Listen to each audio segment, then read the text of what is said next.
La doble identidad. Mi llegada al Hospital Psiquiátrico San Juan de Dios fue un tanto anticlimática. Había esperado algo más dramático para mi primer día como psiquiatra en una institución de tal renombre, pero lo cierto es que el sol brillaba con normalidad y los pájaros cantaban despreocupados mientras me dirigía a la recepción. La construcción del edificio, aunque antigua, se encontraba en buen estado, y las paredes de ladrillo rojo evocaban una especie de dignidad histórica. Fui recibido por la jefa de personal, la doctora Lucía Méndez, una mujer de unos 40 y tantos años, con una expresión siempre apurada pero amable. Me mostró mi oficina, ubicada en un ala menos transitada del hospital, y me entregó un grueso expediente con los casos que debía comenzar a atender. Comencé mi jornada revisando los historiales médicos de los pacientes asignados. La mayoría eran casos típicos de trastornos mentales severos, esquizofrenia, trastornos bipolares, depresión profunda. Sin embargo, uno de los nombres destacó en la lista, Alejandro Herrera. Su expediente era inusualmente extenso y contenía numerosas notas de diferentes psiquiatras que lo habían atendido. Al parecer, Alejandro había sido ingresado hace 3 años y no mostraba signos de mejora. Decidí que Alejandro sería mi primer paciente del día. La enfermera me condujo a la sala común donde los pacientes solían pasar el tiempo.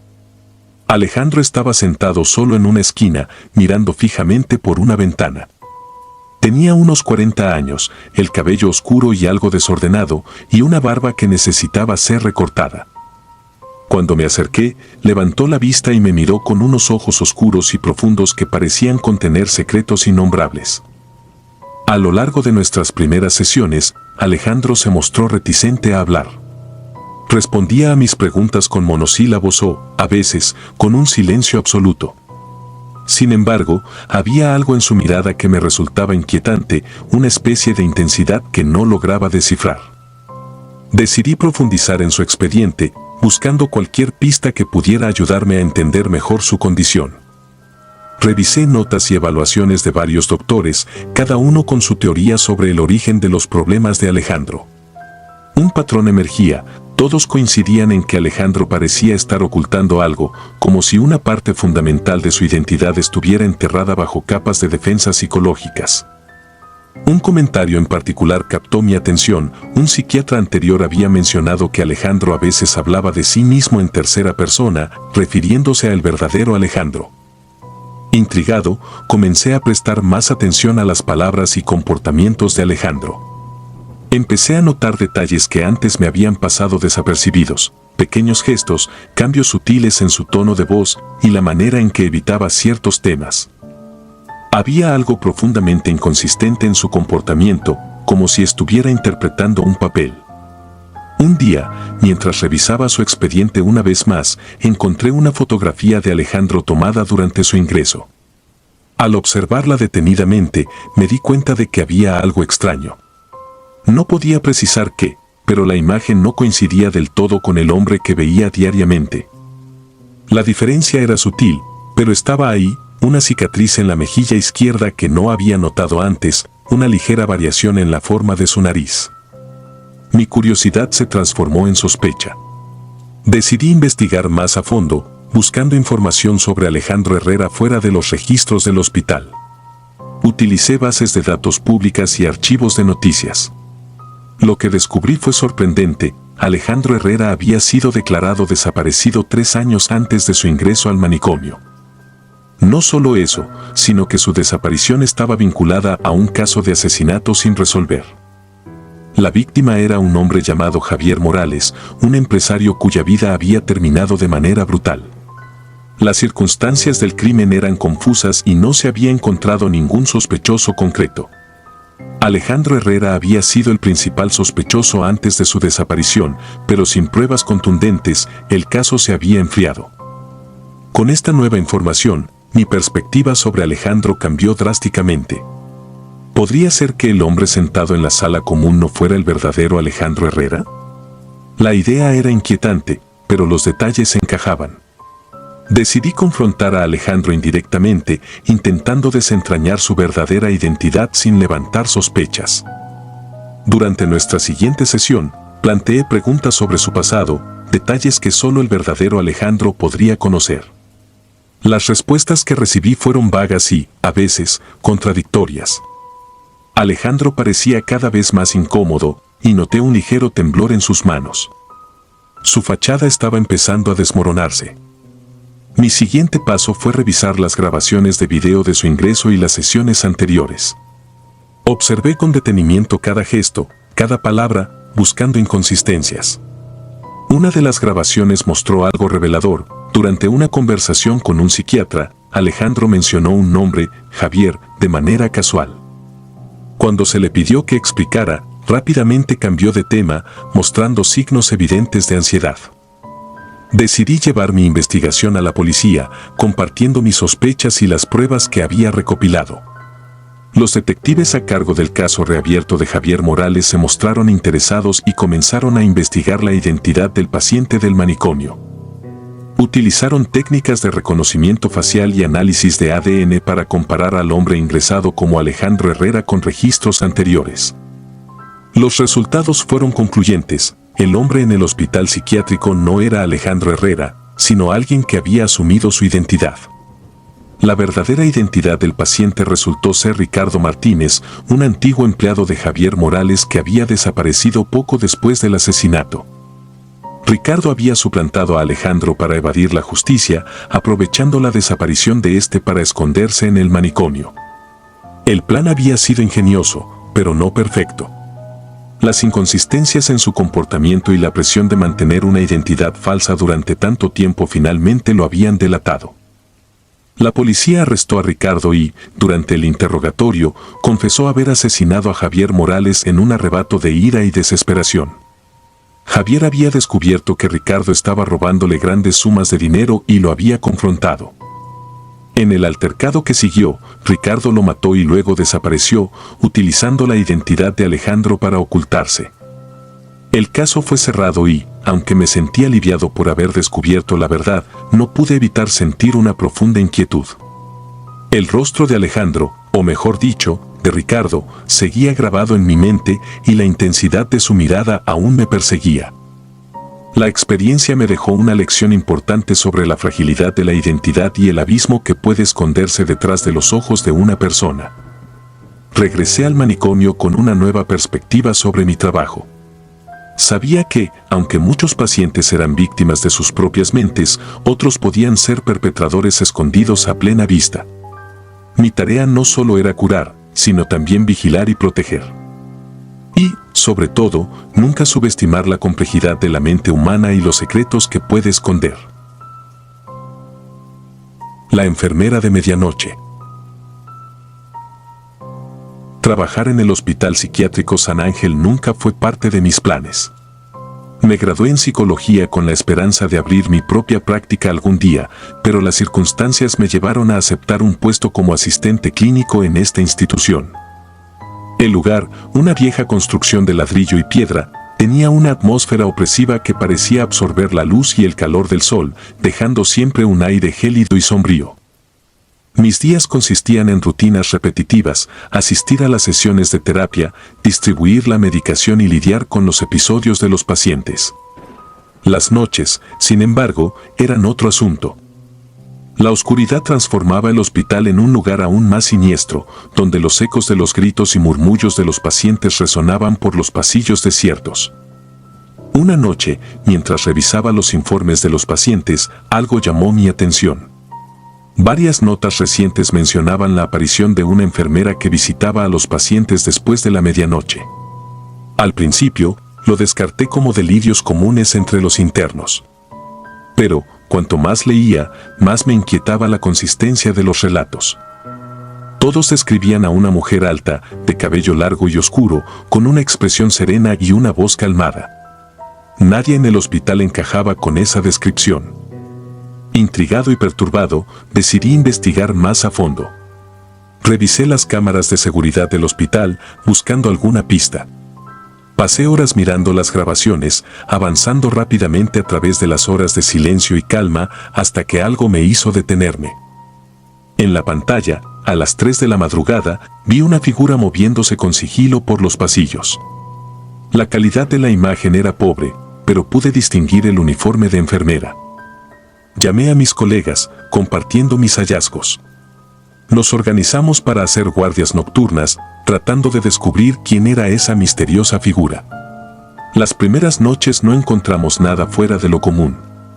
Pero una madrugada, mientras revisaba las cámaras en tiempo real, la vi de nuevo. Avisé a los demás y corrimos hacia el pasillo donde la figura había sido vista. Para nuestra sorpresa, no encontramos a nadie. Sin embargo, notamos algo inquietante: la puerta de la habitación de uno de los pacientes, Ana, estaba entreabierta. Ana era conocida por sus episodios severos de paranoia y alucinaciones. Entramos cautelosamente y la encontramos sentada en su cama, balbuceando sobre la enfermera de medianoche. Le pregunté qué había visto y su respuesta fue escalofriante.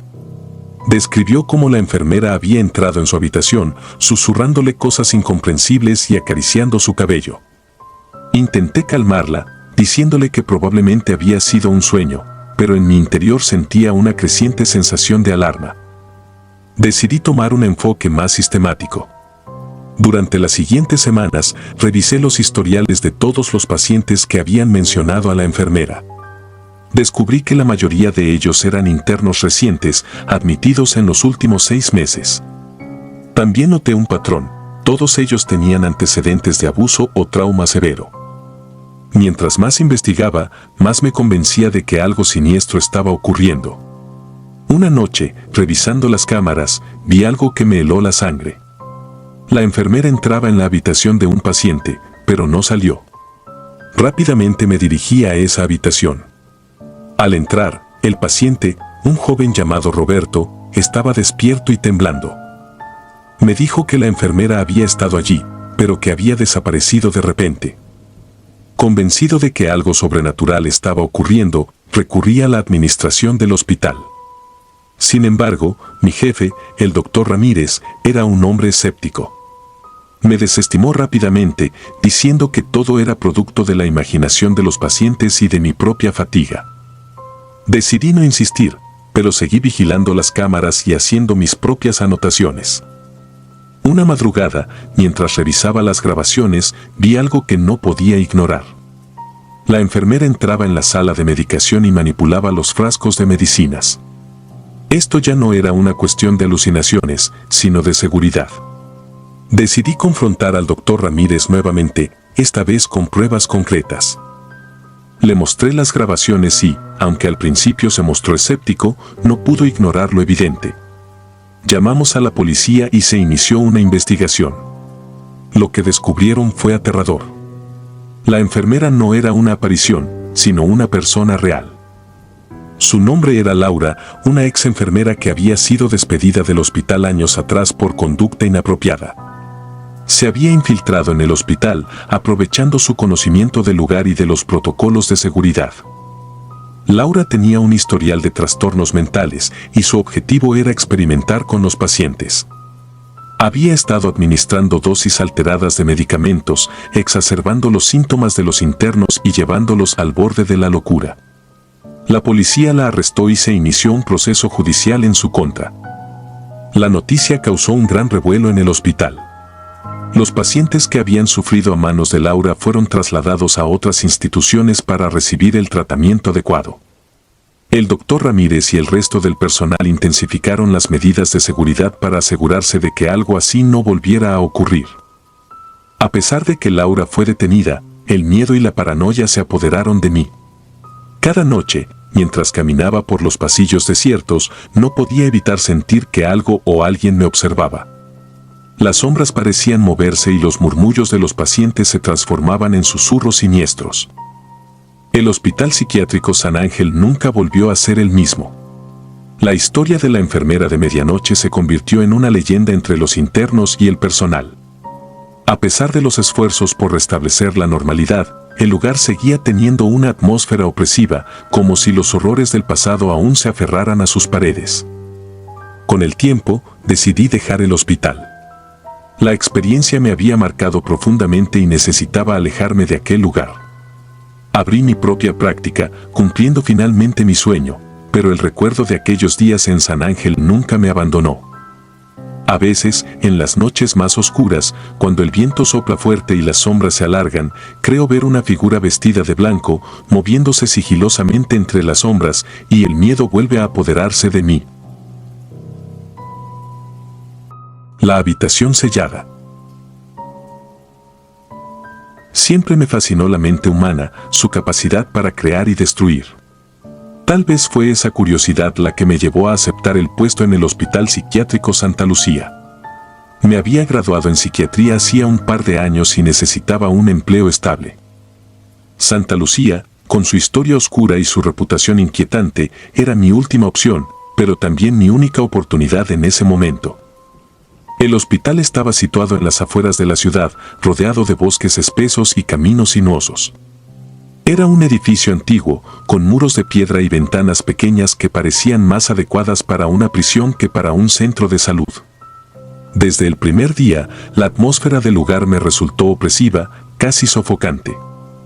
Mis responsabilidades incluían evaluar a los pacientes, participar en sus terapias y asegurarme de que tomaran sus medicaciones.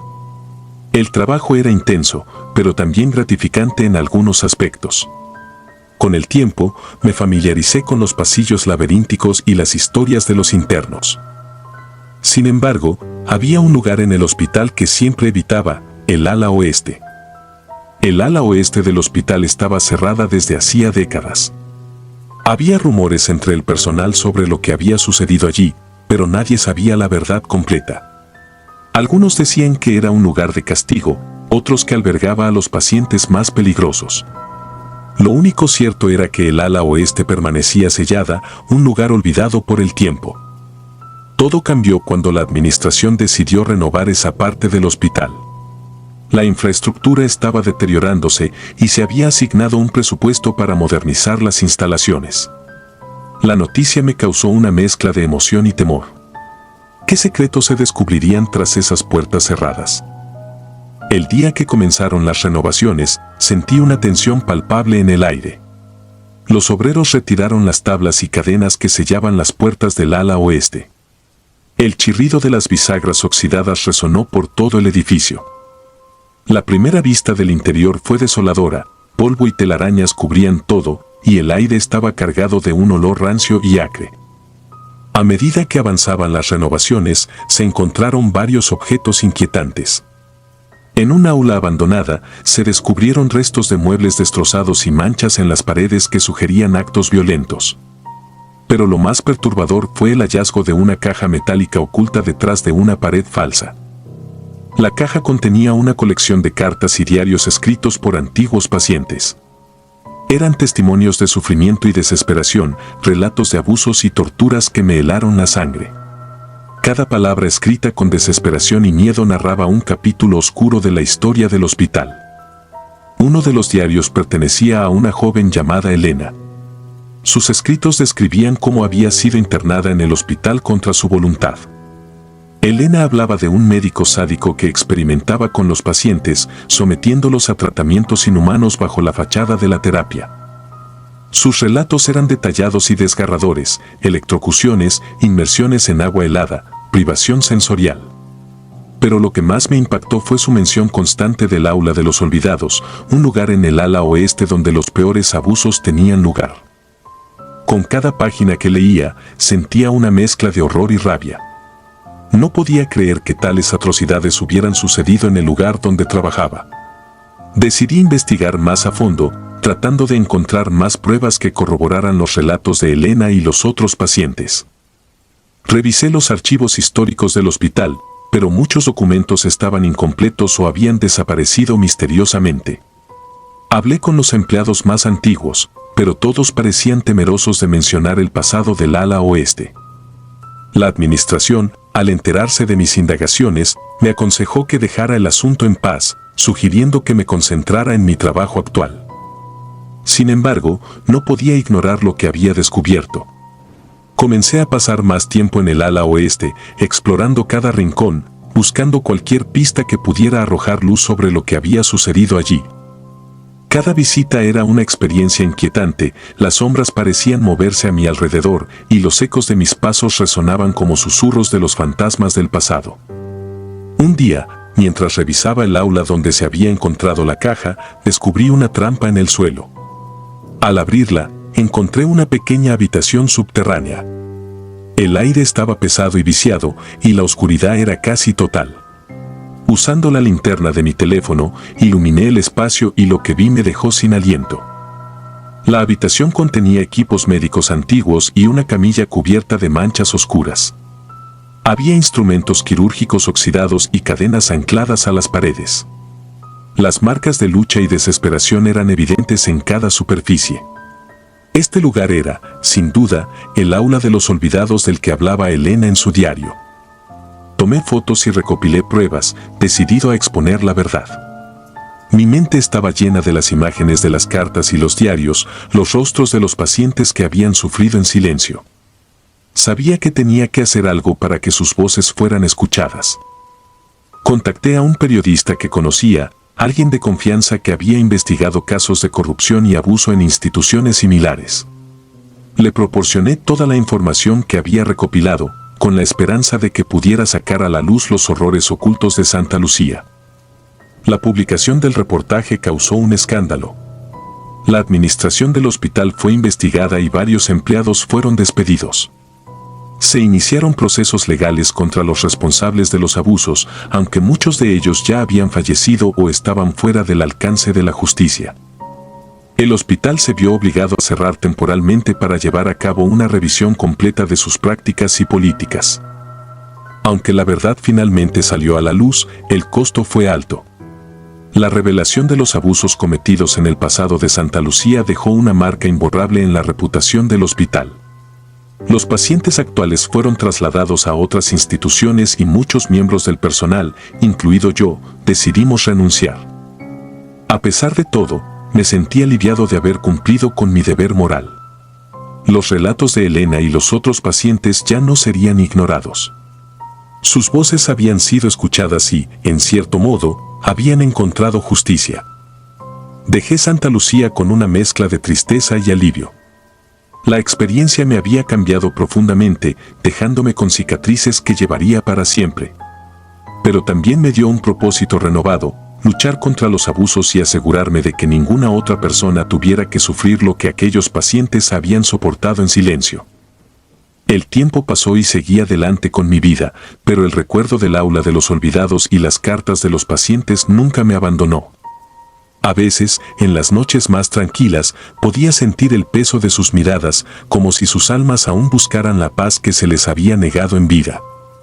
Y en esos momentos, sabía que aunque el aula había sido clausurada y el hospital renovado, los horrores del pasado seguirían viviendo en las sombras, recordándonos la importancia de no olvidar y de siempre luchar por la justicia y la dignidad de los más vulnerables. Ojos en la oscuridad. Acepté el trabajo en el hospital psiquiátrico La Esperanza buscando estabilidad y un cambio de ambiente. Después de varios años en clínicas privadas, necesitaba un reto nuevo. El hospital estaba situado en las afueras de la ciudad, rodeado de campos y con un aire de tranquilidad engañosa.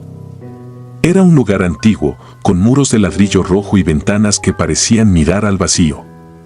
Desde el primer día, sentí que algo no estaba del todo bien. Había un aire de secreto, de cosas no dichas, que flotaba en los pasillos. Los pacientes eran variados, desde casos de esquizofrenia hasta trastornos de personalidad severos.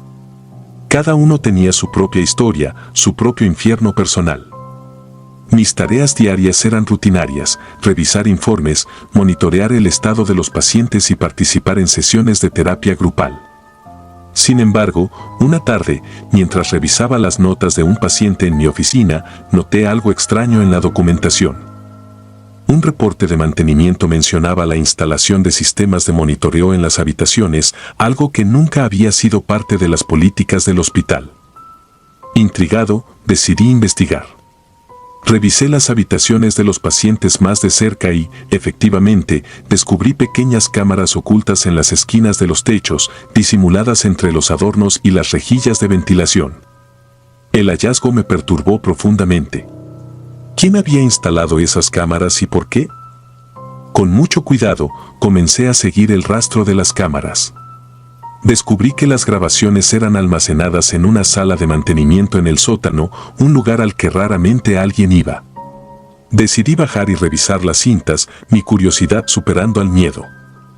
La habitación estaba llena de monitores y grabadoras de video, todas funcionando en silencio, capturando cada movimiento en las habitaciones de los pacientes. Pasé horas revisando las grabaciones, avanzando rápidamente a través de las horas de sueño y los momentos de calma.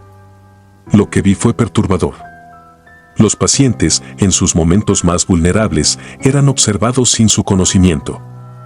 Pero lo que más me inquietó fue notar que en ciertas horas de la noche, alguien manipulaba las cámaras, enfocando y desenfocando deliberadamente, casi como si intentaran provocar reacciones específicas en los pacientes. Una noche, mientras revisaba una grabación, vi algo que me dejó helado.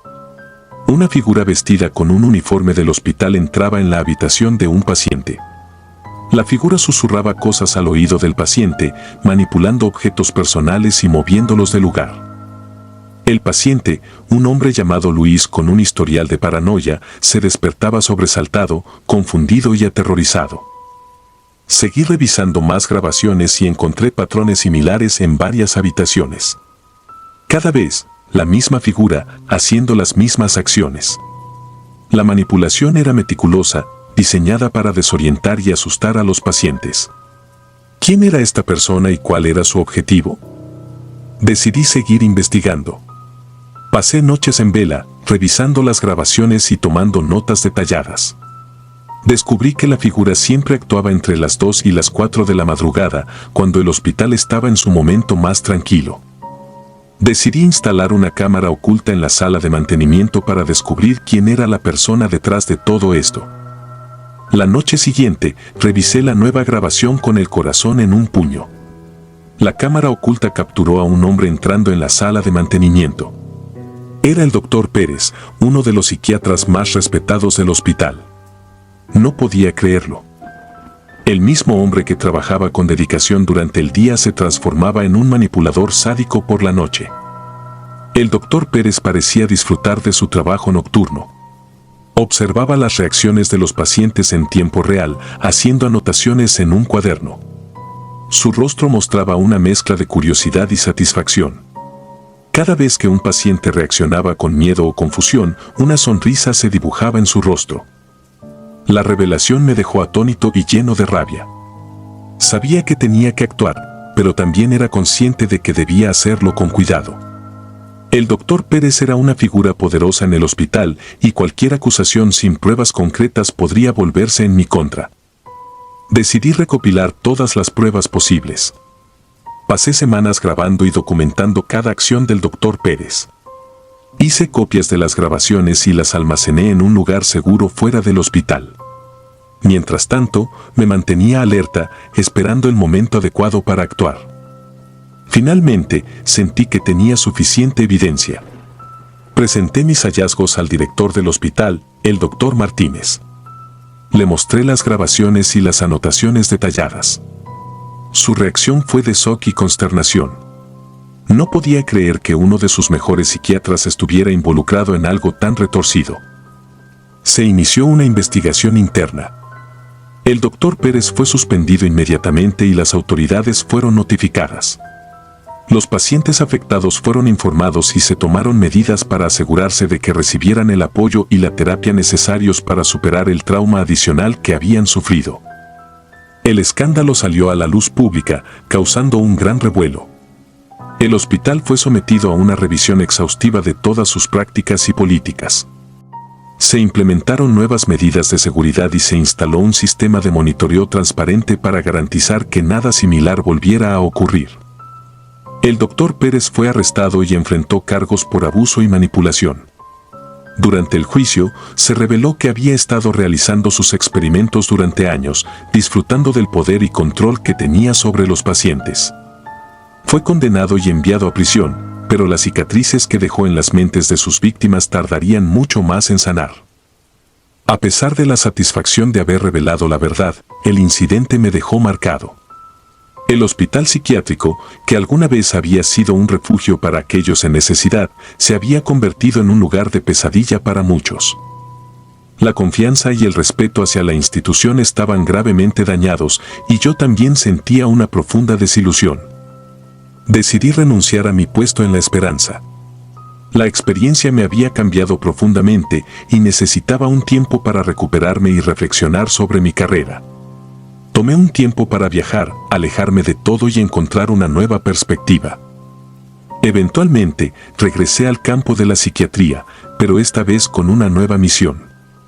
Me comprometí a luchar contra cualquier forma de abuso y manipulación en el ámbito de la salud mental.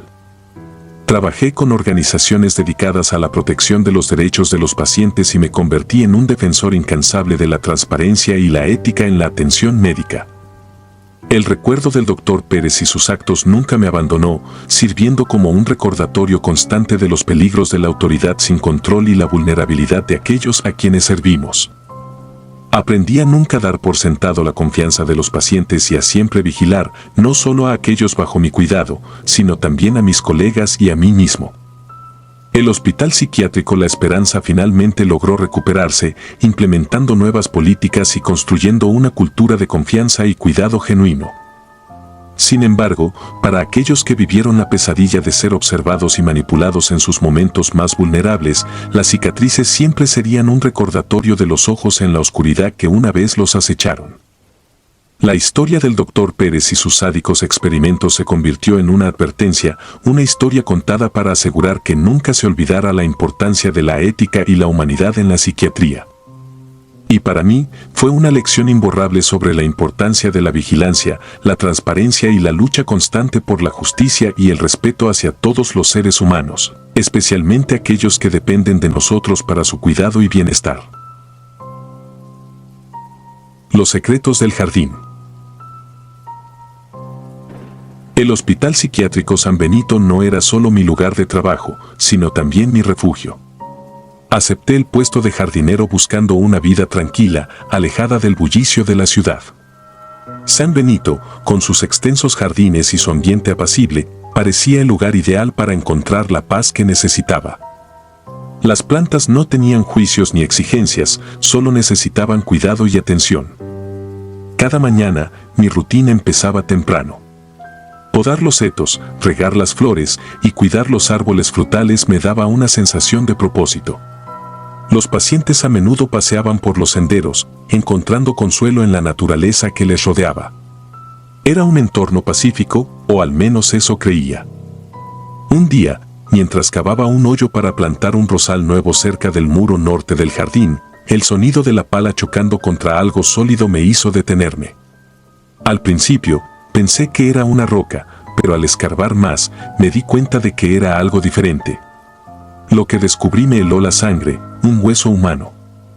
El hallazgo me dejó paralizado por unos instantes. Miré alrededor, asegurándome de que nadie me había visto. Con manos temblorosas, continué excavando, revelando más huesos y, finalmente, un cráneo. Me alejé rápidamente, el corazón latiéndome con fuerza. Sabía que tenía que reportarlo, pero una parte de mí temía las consecuencias. Esa noche, apenas pude dormir. Las imágenes de los huesos me perseguían, y mi mente no dejaba de dar vueltas sobre cómo y por qué estaban allí. Al día siguiente, decidí hablar con mi supervisor, el señor Gómez. Su reacción fue de incredulidad y preocupación. Decidimos no alarmar a nadie hasta tener más información, así que acordamos investigar por nuestra cuenta. Comenzamos a revisar los archivos antiguos del hospital, buscando cualquier indicio de desapariciones o muertes inexplicables. Lo que encontramos fue inquietante.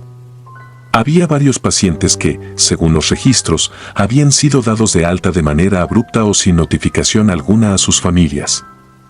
Los documentos eran vagos y, en algunos casos, habían sido alterados o faltaban páginas. Cuanto más investigábamos, más claro se hacía que algo oscuro había ocurrido en San Benito. Gómez y yo decidimos excavar discretamente en otras áreas del jardín.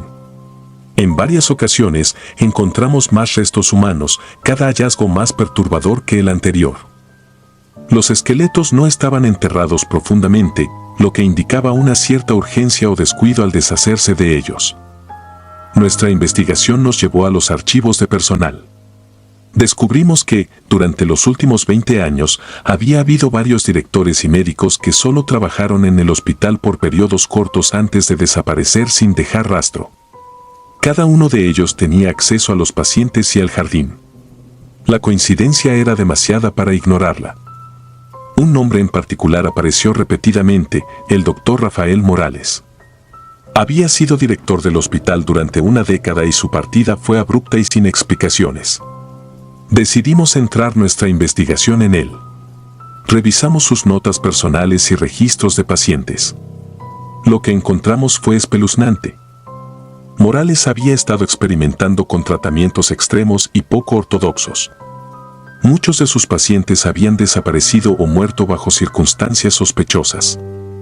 Una noche, mientras revisaba los archivos en mi pequeña oficina, encontré un diario que había sido escondido entre los viejos registros de pacientes. Era el diario personal del doctor Morales. Las entradas estaban llenas de descripciones detalladas de sus tratamientos y de cómo había justificado sus acciones como necesarias para el avance de la ciencia. Sus escritos revelaban una mente perturbada, convencida de que estaba haciendo lo correcto, a pesar de los métodos atroces que utilizaba. El diario también mencionaba una habitación oculta en el sótano del hospital, donde Morales realizaba sus experimentos. Decidí ir a investigar. Gómez estaba demasiado nervioso para acompañarme, así que fui solo. Encontrar la habitación fue difícil. Las paredes del sótano estaban llenas de humedad y moho, y el aire era denso y sofocante. Finalmente, detrás de una pila de viejos equipos médicos, encontré una puerta metálica medio oculta. La puerta chirrió al abrirse, revelando una habitación pequeña y lúgubre. Las paredes estaban cubiertas de manchas oscuras y el suelo de cemento mostraba marcas de arrastre. En el centro de la habitación había una camilla oxidada y una mesa llena de instrumentos médicos antiguos y oxidados.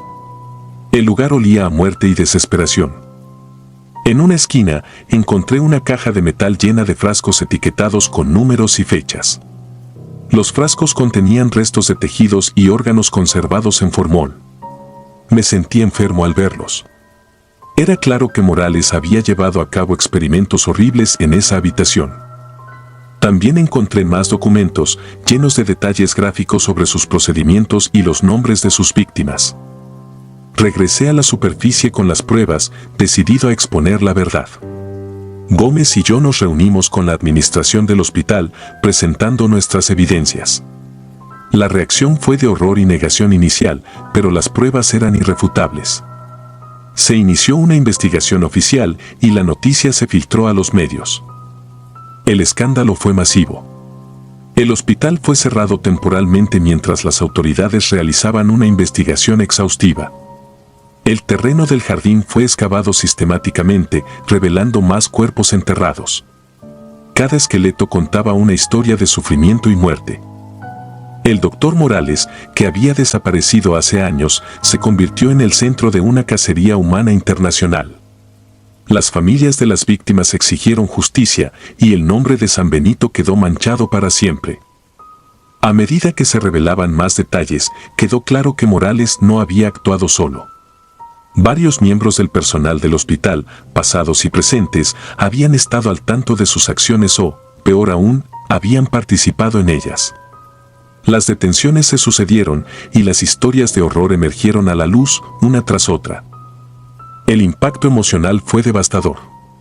Los empleados que no estaban involucrados, como yo, nos sentimos traicionados y horrorizados. El hospital, que se suponía era un lugar de curación y esperanza, se había convertido en un escenario de pesadilla. Decidí dejar San Benito. La paz que una vez había encontrado en el trabajo ya no existía. Cada rincón del jardín me recordaba las atrocidades que habían ocurrido allí. Busqué trabajo en otro lugar, lejos del hospital y de los recuerdos dolorosos. Sin embargo, la experiencia me dejó cicatrices profundas. Las imágenes de los cuerpos, las historias de las víctimas y el diario del doctor Morales me perseguían. Tuve que buscar ayuda profesional para lidiar con el trauma. Encontré consuelo en la terapia y en el apoyo de mi familia y amigos. Con el tiempo, empecé a reconstruir mi vida. Me mudé a una ciudad diferente y encontré trabajo en un pequeño vivero donde podía trabajar con plantas sin el peso de los horrores pasados. Sin embargo, el recuerdo de San Benito nunca desapareció por completo. A veces, en las noches más oscuras, revivía los momentos en el jardín, la sensación de descubrir los huesos, el miedo y la desesperación. La historia de San Benito sirvió como una advertencia para otras instituciones. Se implementaron nuevas políticas y medidas de seguridad en hospitales psiquiátricos de todo el país para evitar que algo similar volviera a ocurrir. La memoria de las víctimas fue honrada con monumentos y servicios conmemorativos, y sus familias finalmente obtuvieron una medida de justicia y cierre. Aunque nunca podré olvidar lo que descubrí en el jardín de San Benito, he aprendido a vivir con el pasado y a encontrar nuevas formas de seguir adelante.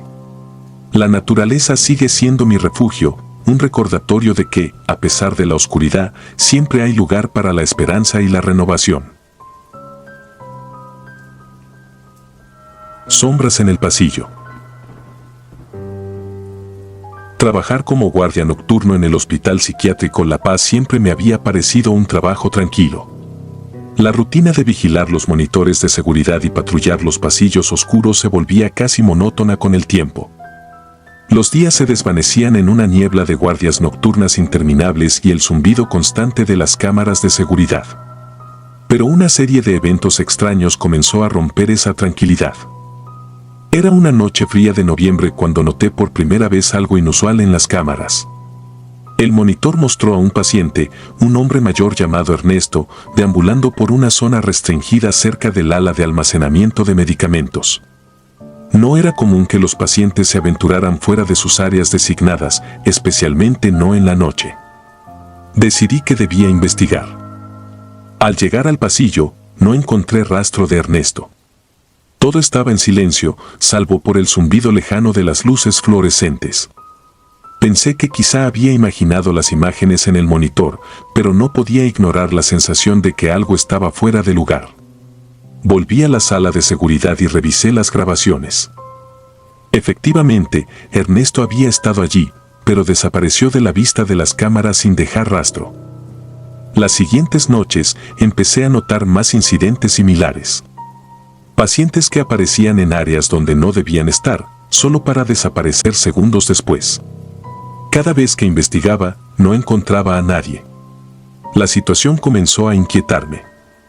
Las cámaras parecían mostrar sombras moviéndose en los rincones oscuros del hospital, como si alguien o algo se deslizara justo fuera del alcance de la vista. Decidí que tenía que profundizar más en lo que estaba sucediendo. Me tomé un tiempo extra para revisar las grabaciones, buscando patrones o pistas que pudieran explicar estos eventos. Fue entonces cuando noté algo perturbador. En todas las grabaciones donde aparecían los pacientes en áreas restringidas, siempre había una figura que parecía moverse en segundo plano, una sombra que se desvanecía antes de que pudiera identificarla. Una noche, mientras patrullaba uno de los pasillos del ala este, encontré una puerta entreabierta que daba al sótano. No recordaba haberla visto antes. La curiosidad y la preocupación me llevaron a descender por las escaleras. El aire era denso y húmedo, y una sensación de opresión llenaba el ambiente. Al final del pasillo, encontré una pequeña habitación con estanterías llenas de cajas etiquetadas con nombres y fechas. Revisé algunas de las cajas y descubrí que contenían medicamentos, muchos de los cuales eran narcóticos y otros fármacos de alto valor en el mercado negro. Alguien había estado almacenando estos medicamentos aquí, fuera del control del hospital. En ese momento, escuché un ruido detrás de mí. Giré rápidamente, pero no vi a nadie. La sensación de ser observado se intensificó. Volví a la sala de seguridad y decidí compartir mi hallazgo con el jefe de seguridad, pero necesitaba pruebas más concretas. Esa misma noche, coloqué cámaras ocultas en el sótano y en otros puntos estratégicos del hospital. Mi esperanza era captar a la figura misteriosa y obtener suficiente evidencia para confrontar a quien estuviera detrás de todo esto. Las grabaciones de las noches siguientes revelaron más de lo que esperaba. Capturé imágenes de un miembro del personal, el enfermero jefe, David, moviéndose sigilosamente por el hospital durante sus turnos nocturnos. Lo vi llevando cajas al sótano y reuniéndose con personas desconocidas en la parte trasera del hospital, entregándoles paquetes pequeños. Era evidente que estaba involucrado en un esquema de tráfico de medicamentos. Mi preocupación aumentó al darme cuenta de que David no actuaba solo. En las grabaciones, pude ver a otros miembros del personal que parecían colaborar con él. Era un sistema bien organizado, utilizando a los pacientes para mover los medicamentos sin levantar sospechas. A veces, incluso drogaban a los pacientes para que no recordaran nada de lo que habían hecho. La gravedad de la situación era clara. No solo estaban poniendo en riesgo la seguridad de los pacientes, sino que también estaban aprovechándose de su vulnerabilidad. Sabía que debía actuar con cautela. Decidí contactar a la policía y presentarles las pruebas que había reunido. El proceso debía ser manejado cuidadosamente para evitar alertar a David y sus cómplices. La noche que la policía decidió intervenir fue tensa. Continué con mi rutina, tratando de no mostrar signos de nerviosismo. Las horas pasaron lentamente mientras esperaba la señal de los agentes para actuar. Finalmente, alrededor de las 3 de la mañana, vi a David en las cámaras, dirigiéndose al sótano con una caja en la mano. Alerté a los oficiales, quienes rápidamente se movilizaron. Observaron a través de las cámaras mientras David realizaba su transacción. Apenas unos minutos después, los agentes irrumpieron en el sótano, arrestando a David y a sus cómplices en el acto. Fue un alivio ver cómo el plan se ejecutaba a la perfección, pero también sentí una tristeza profunda al ver hasta qué punto se había corrompido la gente que se suponía debía cuidar de los más vulnerables. El hospital se convirtió en un hervidero de actividad en las semanas siguientes. La administración fue completamente revisada y varios miembros del personal fueron despedidos o arrestados. Las investigaciones revelaron que el tráfico de medicamentos había estado ocurriendo durante años, con David como principal organizador.